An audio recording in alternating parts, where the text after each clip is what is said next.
নিয়ত কতটা পাওয়ারফুল একবার ভাবুন তো। নিয়ত একটা মানুষের জীবনে কতটা পাওয়ারফুল ভূমিকা পালন করে তা বোঝাতে আজকের কয়েকটি ঘটনা শেয়ার করব। যা শুনলে আপনার স্পষ্টই বুঝতে পারবেন একটা মানুষের জীবনে নিয়ত কতটা গুরুত্বপূর্ণ ভূমিকা বহন করে। ঘটনা ১। মতিয়ার সাহেব একজন মধ্যম সারির সরকারি কর্মকর্তা। চাকরি জীবন শেষ হয়েছে তার। ১৮ লাখ টাকা পেনশন পেয়েছেন। সম্পূর্ণ টাকাই ব্যাংকে রেখেছেন যাতে ভবিষ্যতে তার কোনো রোগ ব্যাধি হলে চিকিৎসা করাতে পারেন। আর প্রতি মাসে যে ১৮,০০০ টাকা ইন্টারেস্ট তুলবেন তা দিয়ে পরিবারের কেউ অসুস্থ হলে ঔষধ কেনার খরচটা হয়ে যাবে।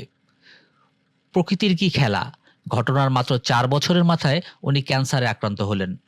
ডাক্তার জানালো তার অপারেশন করতে হবে, যার জন্য অনেক টাকার প্রয়োজন। ঘটনা ২।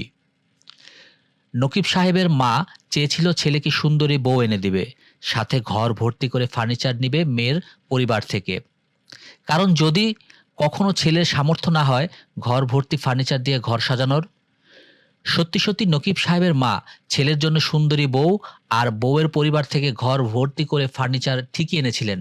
কিন্তু যেই ঘর সাজাতে এত কিছুর আয়োজন, সেই ঘর আর রইল না। গ্যাসের লাইন থেকে আগুন লেগে পুরো ঘর পুরো ছাই হয়ে গেল। ঘটনা ৩। সালমা নিজের পায়ে না দাঁড়ানো পর্যন্ত নাকি বিয়েই করবে না।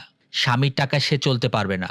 অথচ ৪০ বছর হয়ে গেল, সালমার এখনো বিয়েই হলো না। ঘটনা ৪। অনেক মনোযোগ দিয়ে পড়ালেখা করে প্রিয়াঙ্কা। সে বলে পড়ালেখা না করলে ভালো চাকরি জুটবে না। বিয়ের পর স্বামী যদি মারা যায় তখন তার কি হবে? ভবিষ্যতের কথা তো আর বলা যায় না। কি ভাগ্য, বিয়ের মাত্র ৫ বছর পর প্রিয়াঙ্কার স্বামী মারা গেল। নিয়ত কতটা পাওয়ারফুল একবার ভাবুন তো। এই ঘটনাগুলোর প্রত্যেকটি চরিত্র কিন্তু আমাদের আশেপাশেই বিদ্যমান আছে। নকিব সাহেব সুন্দরী বউ আর ঘর ভর্তি করে ফার্নিচার ঠিকই পেল, কিন্তু ঘরটাই পুড়ে গেল। তার মায়ের আশঙ্কা অনুযায়ী ফার্নিচার দিয়ে সাজানো ঘর আর রইল না নকিব সাহেবের। মতিয়ার সাহেব টাকা জমা রেখেছেন কারণ তার রোগ হবে বলে। দেখুন উনি নিজেই নিজের রোগকে কিভাবে ডেকে আনছেন। সালমার বিয়েই হলো না, স্বামীর টাকা চলা তো অনেক দূরের কথা। প্রিয়াঙ্কা চাকরি করে কারণ তার স্বামী মারা যেতে পারে। ঠিকই তার স্বামী মারা গেল, আর তার চাকরির টাকা দিয়েই তাকে চলতে হলো।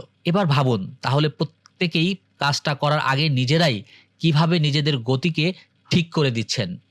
তাদের প্রত্যেকের কাজটা কিন্তু তাদের নিয়ত অনুযায়ী এগিয়ে যাচ্ছে। জানেন মতিয়ার সাহেব কি বলেছিলেন তার অপারেশনের পর? টাকাটা ব্যাংকে জমা রেখেছিলাম বলেই আজকে অপারেশনের টাকাটা জুটলো, না হলে বিছানায় পচে মরতে হতো। তিনি ব্যাংকে টাকা রেখেছিলেন এই বলে যে এক সময় তার রোগ হবে। আজকে আপনি আমি আমরা সবাই আল্লাহকে ভয় করা বাদ দিয়ে ভয় করি রোগকে, ভয় করি টাকা না থাকাকে। আমরা আজ কতটা নিচে চলে গেছি একবার ভাবুন তো।